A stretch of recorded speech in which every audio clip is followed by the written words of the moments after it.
En esta primera parte del estudio sobre la rebelión de los macabeos, adentrándonos en la historia del pueblo judío y cómo esto también está registrado en las escrituras por algunos acontecimientos que se fueron dando proféticamente, vamos a meternos y enfocarnos en los macabeos, en la recuperación del segundo templo de Jerusalén.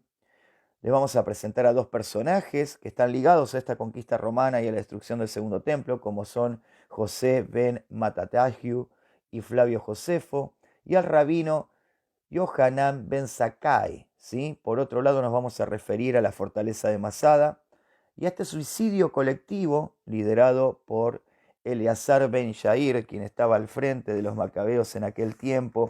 Y en esta situación vamos a comprender qué sucede allá por el 928 antes de la era común, donde fallece el rey Salomón. Cuando este fallece, se viene la división de entre los dos reinos, el del sur, gobernado por Roboam en Judea, y el del norte, llamado el reino de Israel, con Jeroboam ben Nabat, como el monarca de aquel lugar. Es necesario acentuar un eje central y particular de los gobernantes judíos. Su fe era monoteísta, estaba confrontada por la religión pagana politeísta caracterizada por la cultura helenista. Esta cultura era una cultura greco-romana. Y había una confrontación entre ambas culturas y civilizaciones, y este va a ser el eje primordial de las luchas judías de aquel tiempo.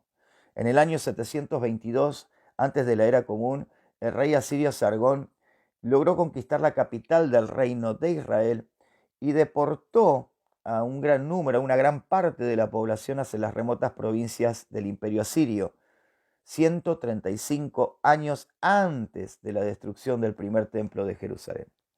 Según cuentan, este primer exilio generó la exclusión y el aislamiento de las 10 tribus del norte, que fueron consideradas como perdidas, aunque existen hoy, alrededor de todas las naciones del mundo, una gran cantidad, ¿sí?, de estas tribus perdidas de Israel.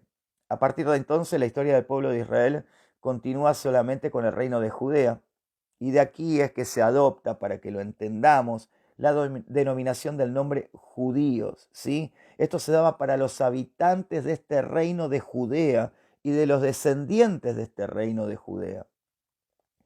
Este reino era débil a nivel militar y político y fue reduciendo sus dimensiones al ser conquistado por los imperios vecinos. La destrucción del primer templo, como sabemos, ocurrió en el año 586 antes de la era común, con la invasión babilónica bajo el mando del rey Nabucodonosor. La pérdida de soberanía judía se produjo como consecuencia de las disputas colosales entre los reinos de Babilonia y Egipto. La destrucción de la ciudad y el templo de Jerusalén fue dolorosa y marcó para siempre la historia del pueblo judío. En el año 538 de la era común, el reino de Babilonia sucumbió ante el periodo del reinado persa. Los ejércitos de Ciro el Grande en el 559-529 de la era común, al primer rey de Babilonia antiguo, fueron los que conquistaron la ciudad de Babilonia. Ciro, y es importante remarcarlo, el cual está en las escrituras, liberó a los esclavos, declaró que todas las personas tenían el derecho a recoger o a escoger su propia religión, estableció la igualdad racial, garantizó la paz y permitió regresar a sus tierras a los pueblos deportados a Babilonia, como el pueblo de Israel, por ejemplo. El rey Ciro proclamó el derecho de retorno a los judíos a su tierra y autorizó la reconstrucción del templo en el monte Moriah, que sería inaugurado en el año 516 antes de la era común, en los tiempos del rey persa Darío I.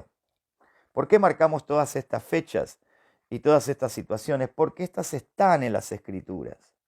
Sin embargo, muchas comunidades judías de Persia se quedaron ahí, continuaron prosperando, constituyeron un modelo de construcción diaspórica fuera de la tierra de Israel, cuya prosperidad surgió de la cooperación con el régimen imperial persa. Otro ejemplo de desarrollo de una diáspora judía es el de la isla de Elefantina, ¿sí?, o Yef, en el Alto Nilo de Egipto. Los papiros de Elefantina demuestran la presencia de una rica vida judía en la isla. En estos archivos y documentos escritos en arameo se manifiesta particularmente el carácter militar de la presencia judía, como miembros de la guarnición persa gobernante en Egipto en aquel tiempo. Es decir, que podemos notar el desarrollo de la profesión de luchadores judíos en la diáspora durante la época posterior a la destrucción del primer templo y la reconstrucción del segundo templo de Jerusalén. Los tiempos de Alejandro Magno y de Pompeyo, allá por el año 333 antes de la era común, Alejandro Magno de Grecia o de Macedonia vence a los persas y se convierte en el nuevo gobernante del imperio de Medio Oriente, lo que acarrea una fuerte penetración de la cultura helénica en Judea. Según el historiador judío romano Flavio Josefo, el emperador Alejandro Magno autorizó el culto judío y preservó la santidad del templo de Jerusalén. Alejandro falleció al poco tiempo, en el año 323 antes de la era común, y su gran imperio se dividió en dos imperios helenistas, impuestos en la región luego de su muerte. Fueron el imperio seleucida, con base en Persia y Siria, y el imperio de la dinastía polotomeica, iniciada por Ptolomeo I en el año 305 antes de la era común, con su base en Egipto. Los reyes de la dinastía ptolomea egipcia que gobernaron también en Judea autorizaron la continuidad del culto en el templo de Jerusalén, pero vamos a atender a algo.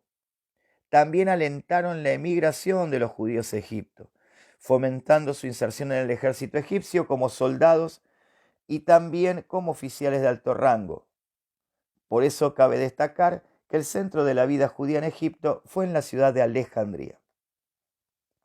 Las guerras entre los reyes seleucidas y ptolomeos continuaron hasta el triunfo del rey seleucida Antíoco III. Antíoco III fue allá en el año 218 antes de la era común que en la batalla de Beneas y la conquista de toda la tierra de Israel y de Jerusalén en el año 198 antes de la era común, utilizó la política tolerante hasta los judíos y continuó bajo el dominio sirio. Esta política tolerante, a cambio de una asimilación cultural, de común acuerdo con las élites judías, se interrumpió con el rey Seleucus IV, quien intentó cosificar los tesoros y confiscarlos, todo lo que había en Jerusalén, sin éxito, y también con el rey Antíoco IV, Epifanio, que precipitó una crisis en Judea al imponer una política de helenización forzosa. Esto generó una enorme oposición entre las masas judías. Esto puede ser considerado como el punto bisagra que marca la enorme diferencia entre dos épocas. La primera, la tolerancia y la convivencia, y la segunda, de coerción y persecución, que va a finalizar en rebeliones populares judías. Allá por el año 168 antes de la era común, Antíoco IV Epifanio decidió erigir en el templo de Jerusalén un altar a Zeus olímpico y dio la orden de quemar los libros de la Torá.